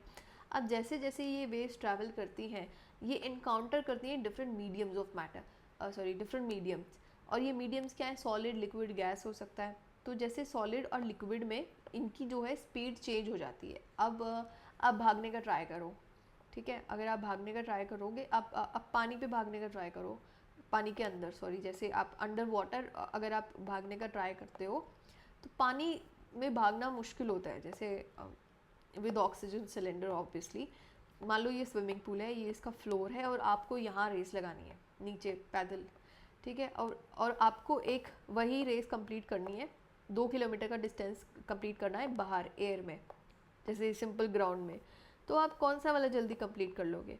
आप कंप्लीट कर लोगे बाहर वाला। तो आपकी स्पीड चेंज हो रही है ना, जैसे जैसे मीडियम चेंज हो रहा है, आपकी स्पीड या वेलोसिटी तो चेंज हुई। तो ऐसे ही जैसे लाइट जो है उसकी स्पीड या वेलोसिटी चेंज होती है जैसे जैसे वो ट्रैवल करती है डिफरेंट डेंसिटी के मटेरियल्स में। डेंसिटी फिर से रिमाइंड कराऊँ क्या होती है? अब जैसे किसी मॉलिक्यूल, किसी भी मैटर के जो मॉलिक्यूल्स है वो बहुत टाइटली पैक्ड है, बिल्कुल जगह नहीं है उनमें और कोई मॉलिक्यूल भरने की, तो उसकी डेंसिटी सबसे ज़्यादा हाई हो जाती है। और ऐसे ऐसे जो एलिमेंट्स होते हैं उसको सॉलिड बोला जाता है, जिनके मॉलिक्यूल्स काफ़ी टाइटली पैक्ड होते हैं और उनकी डेंसिटी काफ़ी हाई होती है, और जनरली वो सॉलिड्स होते हैं। और जो लिक्विड्स होते हैं उनके मॉलिक्यूल्स काफ़ी दूर दूर प्रेजेंट होते हैं। Okay, got it? डेंसिटी तक समझ आया? अब हम देखते हैं कि भैया वेलोसिटी कैसे वैरी करती है विद इन सॉलिड। सॉलिड, थोड़ा सा सॉलिड ऐसे बना लेते हैं, ठीक है? आप समझ गए ना कि बिल्कुल स्पेस नहीं है मॉलिक्यूल्स के बीच में। और लिक्विड अगर मैं बनाऊं, ये इसको कंप्लीट कर लेना, ऐसे मत सोचना कि इधर स्पेस होता है। तो काफ़ी टाइटली पैक्ड मॉलिक्यूल्स प्रेजेंट होते हैं, ये देखो जब सर्कल बनाते हैं तो रेक्टेंगल बन जाता है, रेक्टेंगल बनाते तो सर्कल बन जाता है। ये देखो, ये जो लिक्विड है इसके मॉलिक्यूल्स थोड़े से दूर दूर प्रेजेंट होते हैं, यानी इनके बीच में स्पेस होता है। तो जो वेलोसिटी ऑफ वेव है वो सॉलिड में ज़्यादा होती है, लिक्विड में कम होती है। काफ़ी चौंका देने वाली बात है ना। लिक्विड में वेलोसिटी ज़्यादा होगी, लिक्विड में तेज़ दौड़ेगी वेव, और solid I am very sorry, ये सॉलिड है ना, इसकी डेंसिटी ज़्यादा है, तो वेलोसिटी सॉलिड में ज़्यादा होगी, वेलोसिटी सॉलिड में ज़्यादा होगी और वेलोसिटी लिक्विड में कम होगी। ऐसा किस लिए होता है, ऐसा किस लिए होता है भैया, ये इस एग्जांपल से समझते हैं। डेंसर द मटेरियल, डेंसिटी किसकी ज़्यादा है, सॉलिड की। Denser the material higher is velocity, higher is velocity. अब ये देखो, ये हमने सबने देखा है, कार्टून में तो देखा ही है, खेला भी है मैच स्टिक से, मैं तो बहुत खेलती थी ऐसे मैच स्टिक्स जजा के, ऐसे ऐसे अरेंज करके। सो अब क्या होगा देखो, अगर ये ऐसे इक्वी डिस्टेंट पे जितना पास इनको रखोगे आप ब्लॉक्स को, एक ब्लॉक को ऐसे इतना ऐसे जितना पास आप रखोगे इन ब्लॉक को, फर्स्ट वाले ब्लॉक को हिट करोगे, उतना ही जल्दी ये आगे वाले ब्लॉक सब गिर जाएंगे, ठीक है। अब मान लो ऐसा है कि मैं ना एक ब्लॉक को इधर रख दूँ, एक ब्लॉक को इधर रख दूँ और एक ब्लॉक को इधर रख दूँ ऐसे, तो फर्स्ट ब्लॉक को आप हिट करते रहो, वो नीचे भी गिर जाएगा, सेकंड को इफेक्ट ही नहीं करेगा। तो ऐसे ही ना वेलोसिटी स्पीड का होता है, ऐसे ही वेलोसिटी जो है अर्थक्वेक वेव्स का होता है, ऐसे ही वेलोसिटी किसका होता है, अर्थक्वेक वेव का होता है। जितना जितना पास आप मॉलिक्यूल्स को रखोगे उतना तेज़ी से वेव ट्रेवल करेगी। अब जैसे ये पास पास जितने जितने पास पास रखे होंगे ना उतने जल्दी गिरेंगे। तो ऐसे ही इसी एग्जाम्पल से हम समझेंगे कि जो वेलोसिटी ऑफ वेव है, अब डेंसिटी क्या होती है, डेंसिटी जितना मॉलिक्यूल्स पास होंगे उतनी डेंसिटी बढ़ती जाएगी, अभी मैंने बताया। तो जितना आप ये मान लो किसी भी एलिमेंट के मॉलिक्यूल हैं, इन मॉलिक्यूल्स को जितना भी आप पास रखोगे ये इतनी जल्दी गिरेंगे, है ना। तो जितना ज़्यादा डेंस मटेरियल होगा उतना ज़्यादा आपका स्पीड या वेलोसिटी ऑफ वेव होगा, समझे, ठीक है। अब आप कहोगे कि वेव की वजह से हमें वाइब्रेशन कैसे फील होता है, वेव की वजह से वाइब्रेशन कैसे फील होता है। अब मुझे एक बात बताओ, क्या साउंड वेव नहीं होता, sound is also a wave. Sound क्या होता है, वेव होता है। तो अगर आपके घर पे स्पीकर्स हैं या आप कहीं भी स्पीकर्स को देखो, तो जैसे जैसे उसमें बहुत लाउड स्पीड होती है, क्या होती है, लाउड साउंड होती है।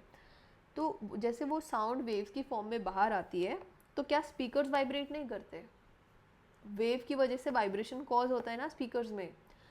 और कई बार मैंने जैसे ऑब्जर्व करोगे आप, जैसे शादी होती है आपके आसपास या आसपास बहुत लाउड म्यूज़िक बजता है, तो कई बार ना होता है कि घर के दरवाजे भी वाइब्रेट करते हैं, और कई बार फील होता है कि दीवारें भी वाइब्रेट कर रही हैं, फील होता है ना, मुझे तो होता है। तो साउंड वेव की वजह से अगर वाइब्रेशन हो सकता है, तो भैया अर्थक्वेक वेव ने आपका क्या बिगाड़ा है, अर्थक्वेक वेव की वजह से भी तो वाइब्रेशन होगा, ओके। अब देखो, जो वेव का डायरेक्शन है वो भी चेंज होता है, या तो वेव रिफ्लेक्ट कर सकती है या रिफ्रैक्ट कर सकती है। अब देखो, दो चीज़ें हैं, डायरेक्शन और वेलोसिटी। वेव की वेलोसिटी कब चेंज होगी, जब मटेरियल की डेंसिटी चेंज होगी, और वेव का डायरेक्शन भी कब चेंज होगा, जब डेंसिटी वगैरह जब डेंसिटी चेंज होगी। तो इसका डेंसिटी से क्या लेना देना, डायरेक्शन क्या होती है, जैसे अगर हम यहाँ से यहाँ जा रहे हैं तो हमारी डायरेक्शन ये हो गई, अगर पहले इस पॉइंट पे जाना है फिर इधर जाना है तो पहले डायरेक्शन ये होगी फिर ये हो गई। ये डायरेक्शन जिस जिस उसमें हम मूव करते हैं, जिस तरफ हम मूव करते हैं, वही हमारी डायरेक्शन हो जाती है। तो मान लो जो ये अपनी ये वाला डायग्राम, इसको कॉपी कर लेते हैं, इधर थोड़ा सा बड़ा, इसको ना डिटेल में बताऊंगी अगले लेक्चर में, अभी सिर्फ थोड़ा सा कुछ मुझे बताना है इसमें से, इसलिए। अब रिफ्लेक्शन होता क्या है, रिफ्लेक्शन क्या होता है, देखो अगर कोई भी सरफेस है, ऐसे कोई भी ऐसे सरफेस है, आपकी वेव इस डायरेक्शन में आ रही है, इस डायरेक्शन में आ रही है, और उसको बाउंस बैक कर दे, जैसे आप दीवार पे बॉल मारते हो, ऐसे ही आपको वापस मिल जाती है ना वो बॉल, वो वॉल आपको बॉल को वापस दे देती है, wall gives you your ball back, है ना। ऐसे ही अगर वेव आ रही है और कोई सरफेस उसको दोबारा उसी जैसे वो कर देता है, बाउंस बैक कर देता है, उसको रिफ्लेक्शन बोलते हैं, रिफ्लेक्शन बोलते हैं। अब जो रिफ्लेक्शन है उसके कुछ प्रिंसिपल्स होते हैं, एक मैं बता देती हूँ। अब जैसे ये ऐसे वी तो बन गया, इस डायरेक्शन से आई थी, इधर गई थी, इनके बीच से ना हम एक लाइन ऐसे ड्रॉ करते हैं, इनके बिल्कुल बीच से एक लाइन ड्रॉ करते हैं, इसको नॉर्मल बोला जाता है। क्या बोला जाता है? नॉर्मल। तो रिफ्लेक्शन कब होगा पता है? रिफ्लेक्शन तब होगा जब आप नॉर्मल से ये वाला एंगल मेजर करोगे और ये वाला एंगल मेजर करोगे, तो जब ये दोनों एंगल्स इक्वल होंगे ना, मान लो ये ए है तो ये भी ए होगा, तभी हम कहेंगे कि रिफ्लेक्शन हुआ है, तभी हम कहेंगे रिफ्लेक्शन हुआ है। देखो लाइट इधर से आई, इधर गई, इसके बीच से एक लाइन, इमेजिनरी लाइन ड्रॉ करी, नॉर्मल से हमने इधर से इधर का एंगल देखा, इधर से ऐसे इधर का एंगल देखा और ये वाला एंगल देखा, और अगर ये दोनों इक्वल है तो ही हम कहेंगे कि रिफ्लेक्शन हुआ है। रिफ्लेक्शन समझ में आ गया? रिफ्लेक्शन क्या होता है? डायरेक्शन कब चेंज होती है, या तो रिफ्लेक्शन होगा या रिफ्रैक्शन होगा। रिफ्रैक्शन क्या होता है? मान लो ये एयर है और ये वाटर है, और एयर क्या है? एयर जनरली गैस होती है, गैस यानी इसकी जो डेंसिटी है वो काफ़ी कम होती है, क्योंकि मॉलिक्यूल्स काफ़ी दूर दूर प्रेजेंट होते हैं। पानी लिक्विड है तो लिक्विड की डेंसिटी जो गैस है उससे ज़्यादा होती है, ठीक है, यानी कि यहाँ डेंसिटी है, यहाँ मीडियम चेंज हो रहा है आपका, ठीक है, यहाँ मीडियम चेंज हो रहा है। अब लाइट रे इधर से, सॉरी लाइट नहीं, वेव इधर से आई और इसको ना इस डायरेक्शन में जाना था, जैसे इधर से आई तो इधर जाना था, पर ये इधर क्यों गई? डेंसिटी की वजह से। अगर डेंसिटी चेंज होता है, जैसे ये मटेरियल की डेंसिटी ज़्यादा है, तो पता है ये डेंसिटी की वजह से क्या होगा, ये इधर ना जाने की बजाय ये जो आपका वेव है ना, ये इधर डिफ्लेक्ट हो जाएगा, तो इसका पाथ चेंज हो गया ना, इसको जाना तो इधर चाहिए था पर ये जा इधर रही है, ये कहाँ जा रही है? इधर जा रही है। तो this is called as refraction, this is called as refraction. ये क्या है? रिफ्रैक्शन है। जब लाइट का ये लाइट चैप्टर में आता है ना, इसलिए मैं बार बार लाइट बोल रही हूँ। तो जब वेव का डायरेक्शन ऐसे चेंज हो जाता है, वेव का पाथ चेंज हो जाता है, इसको रिफ्रैक्शन बोलते हैं। ऐसे moving from one material to another, it is called as refraction. So I hope मैं रिफ्रैक्शन और रिफ्लेक्शन आपको समझा पाई हूँ। अब देखो इस डायग्राम में, और ये वेव है, ठीक है, ये फोकस है, और फोकस से ना वेव को इधर मूव करना था, फोकस से इसका एक्चुअल पाथ तो ये होना चाहिए था, इस वेव का एक्चुअल पाथ ये होना चाहिए था। इस वेव को पकड़ लेते हैं, इधर से आना चाहिए था, पर ये तो क्या कर रही है? इसको जूम करके देखो, ये वेव इधर से आई और इधर ना जाने की बजाय इधर जा रही है। इधर क्यों मूव हुई? इसका डायरेक्शन क्यों चेंज हुआ? इसका एक्चुअल पाथ क्यों चेंज हुआ? यहाँ से हमें पता लगा कि भैया ये तो डेंसिटी डिफरेंस हो सकता है, इसकी डेंसिटी अलग है, इसकी डेंसिटी अलग है, क्योंकि डेंसिटी की वजह से अगर दो मीडियम्स की डेंसिटी अलग होती है तभी तो डायरेक्शन चेंज होती है वेव की, तभी तो डायरेक्शन चेंज होती है वेव की। इसका मतलब है कि अगर ये ऐसे आ जाती तो इसका मतलब है कि ये वाली लेयर और ये वाली लेयर, इनकी डेंसिटी क्या होती? सेम होती, पर यहाँ तो रिफ्रैक्शन हो रहा है, वेव का डायरेक्शन चेंज हो रहा है, तो इसका मतलब है कि डेंसिटी दोनों की अलग रहेगी। Okay, got it? Now this particular line, NCERT is quite cruel. अब इसको पढ़ो एक बार. Can you understand this? The variations in the direction of wave, the variations in the direction of waves are inferred with the help of their record on seismograph. You know, had I been in your place, अगर मैं इस line को 5 बार भी पढ़ के जाऊँ और ये सेम लाइन एग्जाम में आ जाए, मुझे समझ नहीं आएगी. Had I been in your place, मैं अपनी बात कर रही हूँ, मैं आपकी बात नहीं कर रही हूँ. You know, you might be more intelligent than me. If I talk of myself, so that's why मैंने सोचा कि इस लाइन ये थोड़ा सा एक्सप्लेनेशन डिज़र्व करती है. तो इसका एक्सप्लेनेशन क्या है?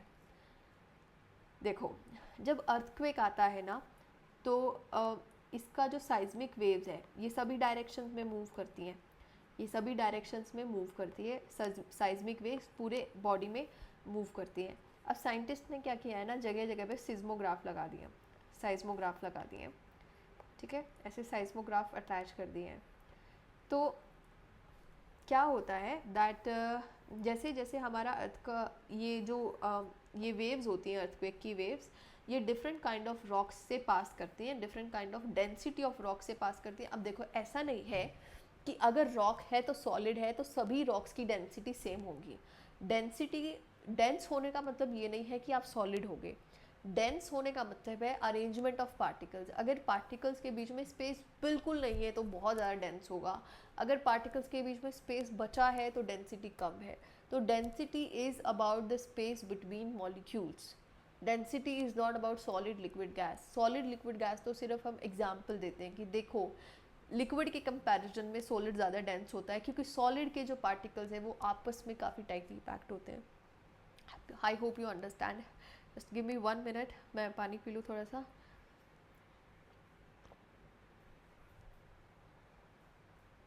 Actually, my throat has a capacity of speaking. When I speak for long time, I मुझे थोड़ा सा गला ख़राब हो जाता है, so that's why I think कि थोड़ा ब्रेक ले लेते हैं।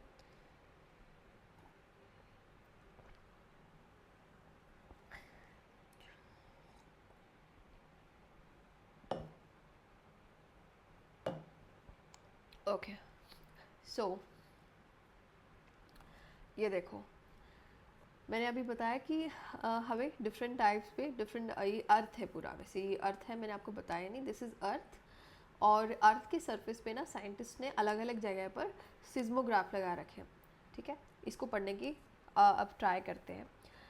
When earthquake happens, seismic waves travel outward in all directions, ये सभी डायरेक्शंस में मूव करती हैं, ऐसे ऐसे करके, ठीक है। when they pass through different kind of materials, different densities के मटेरियल से पास करेंगी तो दोनों चीज़ें होंगी, दोनों चीज़ें होंगी, उनकी वेलोसिटी भी चेंज करेगी, उनकी डायरेक्शन भी चेंज करेगी।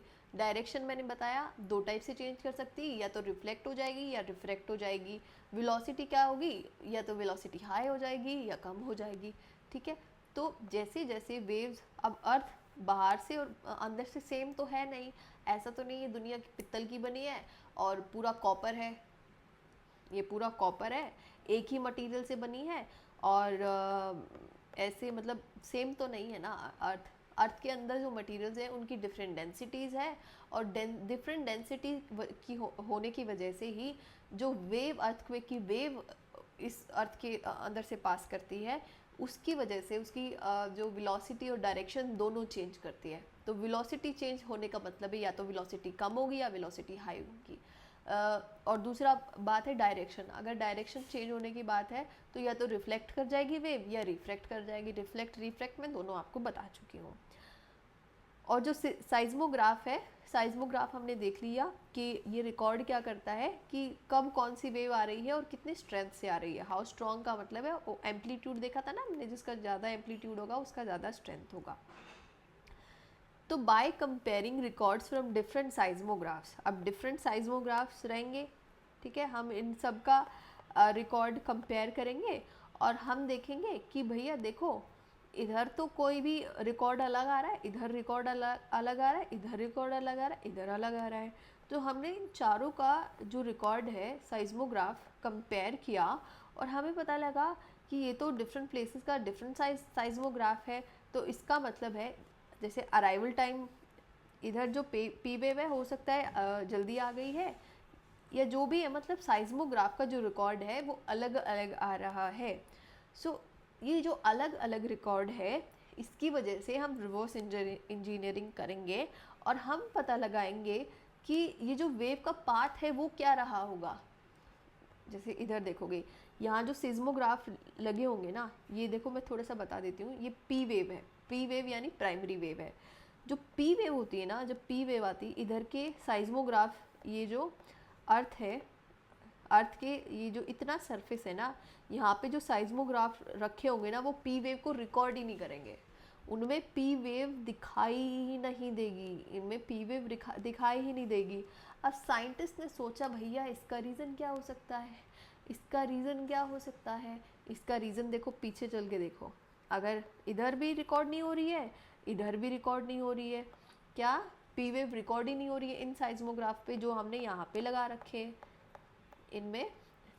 तो उन्होंने सोचा कि या तो वेलोसिटी का ये है वो कारनामा है या फिर डायरेक्शन का कारनामा है। दो ही चीज़ें हो सकती है वेव के साथ, या तो उसकी डायरेक्शन चेंज होगी या वेलोसिटी चेंज होगी। तो भैया अगर वेलोसिटी कम ज़्यादा होती तो पी वेव, अगर मान लो पी वेव यहाँ पे स्लो हो गई है तो बाद में रिकॉर्ड हो जाती, सरफेस वेव के बाद में पी वेव दिखाई देती है, सरफेस वेव के बाद में नहीं, मतलब एस वेव के बाद में पी वेव दिखाई देती है हमको। तो ये नहीं भैया, वेलोसिटी का तो कारनामा नहीं है। तो एक और चीज़ बच गई जिसका मतलब है डायरेक्शन। इसका मतलब है कि ये आना तो चाहती थी, ये पी वेव आना तो चाहती थी इधर, पर ये क्या हुआ, ये रिफ्रैक्ट हो गई। इसकी डायरेक्शन किसी ने चेंज की है भैया। इसकी डायरेक्शन अगर किसी ने चेंज की है तो इसका मतलब है ये जो बाहर वाली अर्थ की लेयर है, इससे अंदर कोई ऐसी लेयर प्रेजेंट है जो अर्थ का कोर है, अर्थ का कोर है, और इसकी डेंसिटी ज़्यादा है, इसकी डेंसिटी ज़्यादा है। यानी कि अर्थ के अंदर कुछ ऐसा प्रेजेंट है जो पी वेव की डायरेक्शन चेंज कर दे रहा है, उसको रिफ्रैक्ट कर दे रहा है, और इधर नहीं आने दे रहा, इधर नहीं आने दे रहा, वो रिफ्रैक्ट करके तो इधर भेज दे रहा है, रिफ्रैक्ट करके इधर भेज दे रहा है। ठीक है, तो यहाँ पर हमें पी वेव रिकॉर्ड ही नहीं होंगी, यहाँ पे पी वेव रिकॉर्ड ही नहीं होंगी। तो साइंटिस्ट ने रिवर्स इंजीनियरिंग लगाई, जैसे अभी हमने लगाई, कि ये वेलोसिटी का तो कारनामा नहीं हो सकता, इसका मतलब डायरेक्शन का है। और अगर डायरेक्शन का है तो डायरेक्शन तो दो टाइप से चेंज हो सकती है, या तो रिफ्लेक्शन होगी या रिफ्रैक्शन होगी। तो रिफ्लेक्शन तो उन्होंने जो भी सोचा होगा, रिफ्लेक्शन नहीं मिला, उसका कारण हमको मिला रिफ्रैक्शन, इसकी डायरेक्शन चेंज हो रही है। ठीक है, अगर रिफ्लेक्शन होता, मैं आपको बता देती हूँ, देखो अगर रिफ्लेक्शन होता तो इधर पी वेव आई, दोबारा उधर चली गई, इधर ये इधर से आई, दोबारा उधर चली गई, इधर इधर इधर इधर इधर इधर, ऐसे। अगर रिफ्लेक्शन होता, अगर रिफ्लेक्शन होता तो ये इधर से ऊपर वाले से रिफ्लेक्शन होता तो ये भी नहीं रिसीव होती।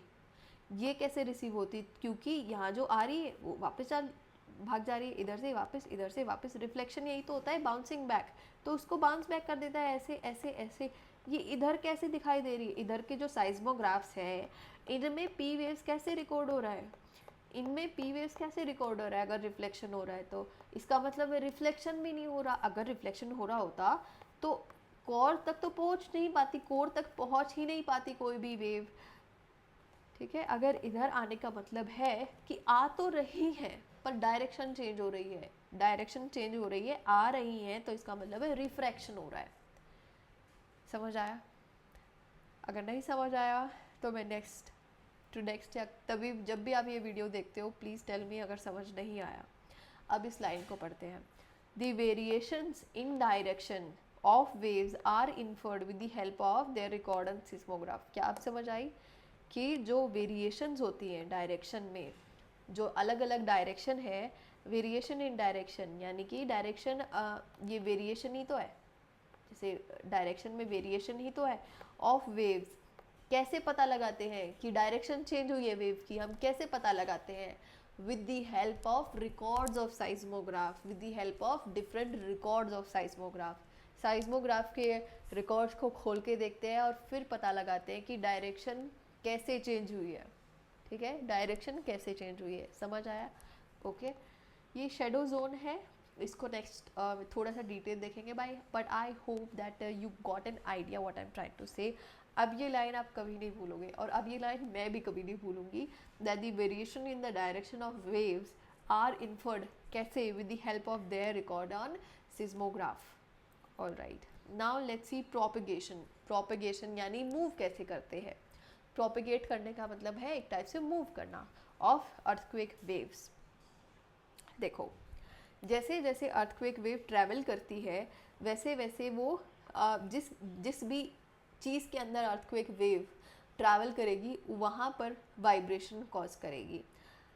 ठीक है, उस रॉक के अंदर या किसी भी मीडियम के अंदर वो वाइब्रेशन कॉज करती है, क्योंकि वेव का काम ही है वाइब्रेशन कॉज करना। 1 second, I am drinking water, so I have warm water with me to recharge my throat.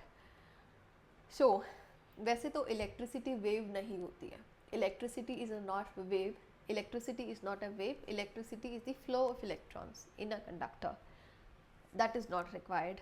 But मैं क्या कह रही हूँ, सपोज करो, मान लेते हैं, मानने में क्या आ जाता है कि इलेक्ट्रिसिटी ना एक वेव है। अब आपको अगर जब भी आपको you feel current, electric current, तो ये जैसे इलेक्ट्रिक ये आई इलेक्ट्रिक वेव, ऐसे टुनन टुनन टुनन टुनन आई, ठीक है, ऐसे करती हुई आई, और ये क्या करेगी, आपकी बॉडी में वाइब्रेशन कॉज करेगी। तो जैसे जैसे ये ट्रैवल कर रही है ना, जहाँ जहाँ भी ये ट्रैवल करेगी वहाँ वाइब्रेशन कॉज करेगी। तो ऐसा ही कुछ अर्थक्वेक वेव्स में होता है। मान लो इधर से अर्थक्वेक वेव्स आई और ये है रॉक, और इधर से ये इसको वाइब्रेट कर देगी ऐसे। अगर आपको कभी करंट आपने फील भी किया है ना, आपको इलेक्ट्रिक करंट या इलेक्ट्रिक शॉक लगा है, तो you must you should I think you must be knowing that your whole body vibrates. तो प्रोपिगेशन ऑफ अर्थक्वेक वेव्स भी इस लाइन का यही मतलब है, ये सिर्फ एक डेमोन्स्ट्रेशन है, electricity is not a wave. As they move or propagate, they cause vibration in the body of rocks through which they pass. तो rocks को एक टाइप से इलेक्ट्रिक शॉक मिल जाता है जब earthquake waves आती है। ओके, तो देखो, जो P वेव है उसका एक मेथड ऑफ प्रोपेगेशन है, जो S वेव है उसका दूसरा मेथड ऑफ प्रोपेगेशन है। अब ये जो स्क्रीन शॉट्स हैं ये एक यूट्यूब चैनल से है। अब मैं उनका डायरेक्ट वीडियो तो यूज़ नहीं कर सकती, पर अब देखो ये टाइटल डाल के और इस चैनल का नाम डाल के वॉल्फ्रैम, 30-40 सेकंड का वीडियो है, 30 seconds this and 30 seconds this, तो 1 मिनट का काम है मुश्किल से हार्डली। आप ये वीडियोस देख लो, आपको अच्छे से समझ आएगा। ये तो रॉक है, देखो ये एक रॉक का पीस है और ये भी एक रॉक का पीस है, और ये जो आपको ये जैसे वेव इधर से आ रही है और ये वेव ऐसे आ रही है, ठीक है, ये वेव ऐसे आ रही है और ये वेव ऐसे आ रही है, और ये जो रॉक है ये इसको रॉक को कैसे मूव कराती है ये आपको काफ़ी अच्छे से क्लियर हो जाएगा। ठीक है, अब हम खुद से पढ़ लेते हैं थोड़ा सा। अब जैसे आप ये वीडियो देखोगे या इस लेक्चर के बाद देख लेना, थोड़ा सा ही रह गया है, विल एंड हियर ओनली, और कल से हम शेडो जोन वगैरह स्टार्ट करेंगे। ठीक है, तो देखो ये जो पी वेव होती है ना, इसका जो पार्टिकल का वाइब्रेशन है that is parallel to the direction of wave. अब देखो वेव कौन से डायरेक्शन में जा रहा है, वेव पता है इस यहाँ से इस डायरेक्शन में जा रहा है। आप वीडियो देखोगे तो आपको पता लगेगा कि जो वेव है ना वो यहाँ से शुरू हुई थी, वेव इधर से शुरू हुई थी, और डायरेक्शन क्या है, डायरेक्शन ऑफ प्रोपेगेशन यानी direction of travel of wave क्या है, यहाँ से शुरू की थी और इधर जा रही है वेव। ठीक है, और जो पार्टिकल्स का वाइब्रेशन है, पार्टिकल्स का वाइब्रेशन वो पैरेलल है, it is parallel to the direction of wave.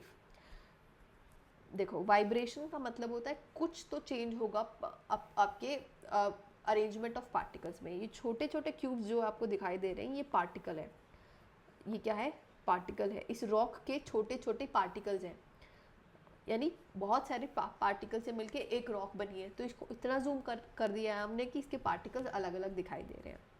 तो ये जो आपके पार्टिकल्स है ना ये वाइब्रेट करते हैं, और ये कैसे वाइब्रेट करते हैं, ये स्क्वीज़, जैसे इधर स्क्वीज़ हो रहा है थोड़ा सा, और इधर आप एक बार वीडियो देखना, इधर तो ये ऐसे पास पास आ जाएंगे, और जैसे जैसे ये आगे मूव करेगी ना, ये ऐसे जैसे आप स्पंज को प्रेस रिलीज करते हो ना, तो ये अरेंजमेंट ऑफ इधर आप देखो, इधर ये वाइब्रेशन हो रहा है इधर, और जैसे जैसे ये आगे मूव करेगा तो ये जो पार्टिकल्स है ना ये आगे ऐसे ही आपको छोटे होते दिखाई देंगे।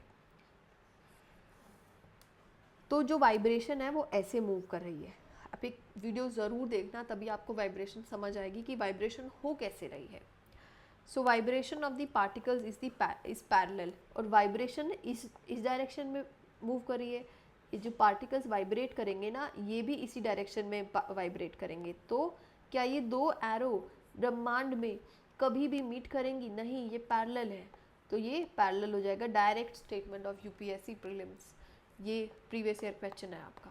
ठीक है, so vibration of particles is parallel in the direction of waves, और it exerts pressure on the material in the direction of propagation. यानी कि जो प्रेशर है, ये जो प्रेशर है, ये देखो, ये प्रेशर जो आएगा आपकी रॉक के ऊपर ये प्रेशर किस डायरेक्शन में आएगा, ये प्रेशर उसी डायरेक्शन में आएगा जिस डायरेक्शन में आपकी वेव मूव कर रही है। यानी ये प्रेशर भी इधर इधर ऐसे आगे आगे आगे आगे, इधर से प्रेशर शुरू हुआ, आप वीडियो देखोगे तब इधर से प्रेशर, फिर इधर आया प्रेशर, फिर इधर आया, फिर इधर आया, फिर इधर इधर इधर, तो प्रेशर भी तो ऐसे मूव कर रहा है in the direction of wave, और as a result density different create हो जाता है। अब मुझे बताओ डेंसिटी क्या होती है? डेंसिटी होती है कोई भी मटेरियल डेंस कब होता है, जब उसके पार्टिकल्स के बीच का स्पेस कम हो जाता है। अब इसको देखो ध्यान से, इसको देखो ध्यान से, यही कलर आ गया क्या? इसको देखो, ये वाला जो पोर्शन है इसको आप ध्यान से देखो इधर, इसके जो पार्टिकल्स हैं, इसके पार्टिकल्स के बीच का साइज इस पार्टिकल्स के बीच का स्पेस बहुत कम हो रहा है। इसमें तो साइज दिखाई देगा, पर एक्चुअल में क्या होता है कि जो भी एरिया है पर्टिकुलर, हमने जैसे अभी टाइम को फ्रीज किया हुआ है, तो जैसे हम देखते हैं एक पॉइंट पे जैसे ये वेव ट्रैवल करती है तो क्या होगा, डेंसिटी डिफरेंस क्रिएट होगा। कैसे डिफरेंस क्रिएट होगा?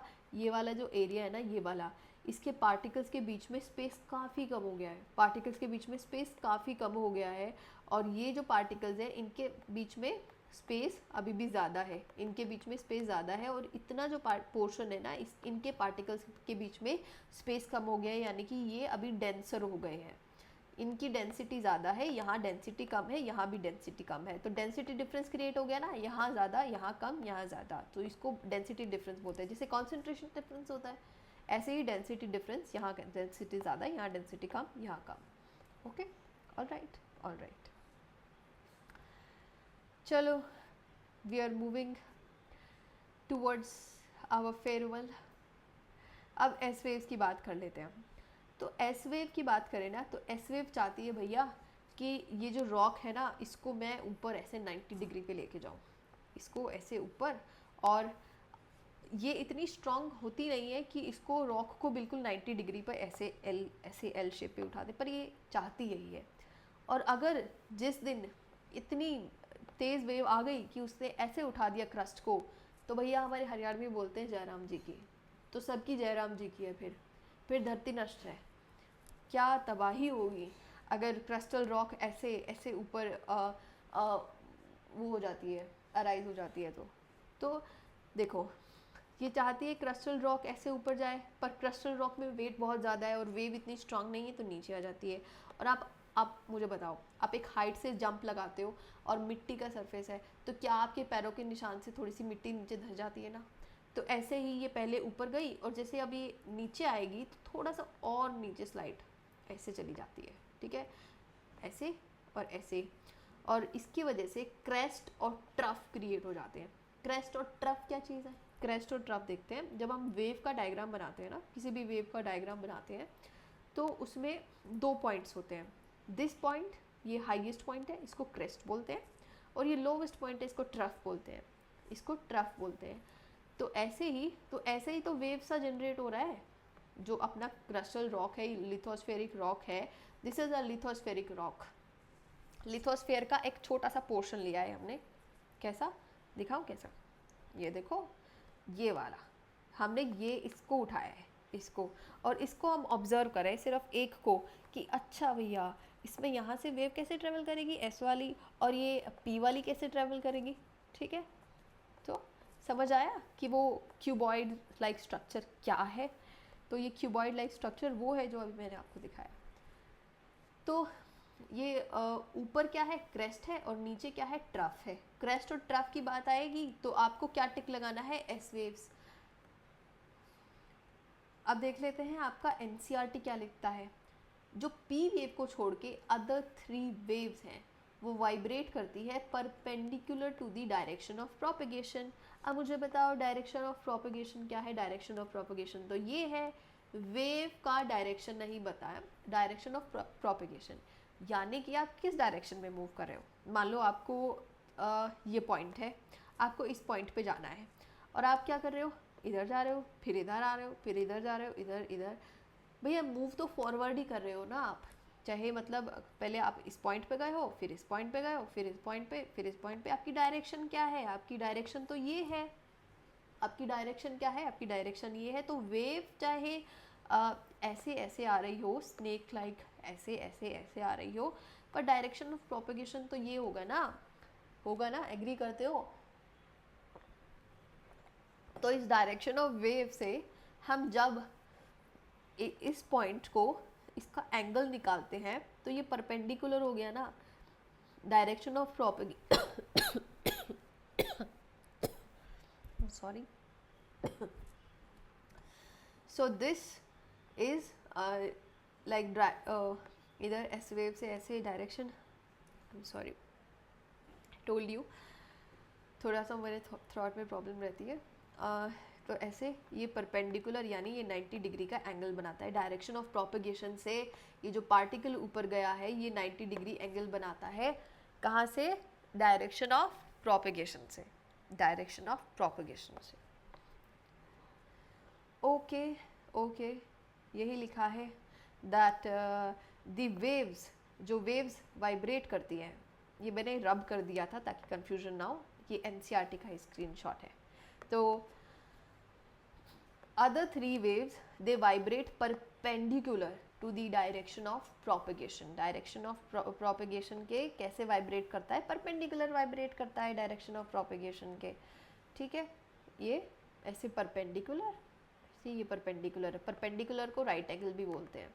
यही आपके यूपीएससी ने पूछा था कि वेव ऑफ प्रोपेगेशन के 90 डिग्री एंगल कौन सा वेव ट्रैवल करता है? एस वेव ट्रैवल करता है, ये पूछा था आपसे, तो स्टेटमेंट करेक्ट हो जाएगा कि हाँ भैया करता है। इसने तो बल्कि ये लिखा है कि अदर 3 वेव्स वाइब्रेट परपेंडिकुलर, ना कि सिर्फ एस वेव्स, जो बाकी 3 टाइप की वेव्स बच गई वो परपेंडिकुलरली ही ट्रैवल करती है। ये 2 वीडियो आप पक्का से देखना, ठीक है? ये चैनल का नाम है इसलिए मैंने हाइड नहीं किया, चैनल का नाम है और ये उसका टाइटल है, पक्का देखना ये video, okay? So direction of vibrations of S waves is perpendicular wave direction. अब देखो, आप ये कंफ्यूज कर सकते हो कि भैया वेव तो ऐसे मूव करती आ रही है तो परपेंडिकुलर कैसे हुआ? ये डायरेक्शन ऑफ प्रोपगेशन की बात हो रही है, डायरेक्शन की बात हो रही है, वेव प्रोपगेशन की बात नहीं हो रही, डायरेक्शन की बात हो रही है, ओके? तो डायरेक्शन ये है, डायरेक्शन से परपेंडिकुलर क्या होगा? अपना एस वेव का वाइब्रेशन होगा, ओके? ये हमने देख ही लिया कि जो एस वेव्स होती हैं वो ट्रफ और क्रेस्ट क्रिएट करती हैं in the material through which they pass through. जो भी मटीरियल से वो पास करती है, यहाँ पे हमने देखा कि जो हमारा टाइट जो प्लेट है, प्लेट से पास कर रही है और लिथोस्फेरिक प्लेट से पास कर रही है, इसलिए इसके अंदर क्रेस्ट ये ऊपर वाला और नीचे वाला ट्रफ, क्रेस्ट और ट्रफ क्रिएट कर रही है। And surface waves are considered to be most damaging, क्योंकि हम रहते हैं सरफेस पे और सरफेस पे भैया वाइब्रेशन हुई तो ऐसा है ना कि हमारे घर, बिल्डिंगें, सब कुछ गिर जाता है। सो सैड, कई बार ऐसा होता है, like do not take it like I am not, कहते हैं ना कि I am not making fun of anyone, not making fun of earthquake. Earthquake is a very serious natural disaster और इससे हमारे जो लव्ड वंस होते हैं उनकी जान चली जाती है, which is not funny at all.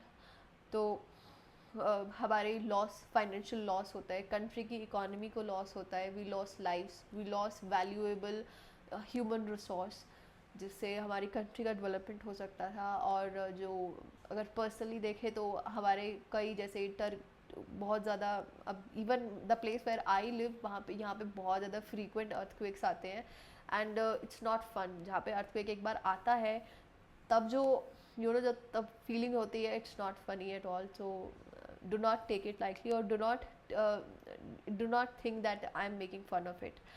I am just making you understand things. I'm just trying to make you understand how earthquake works. That is my only motto.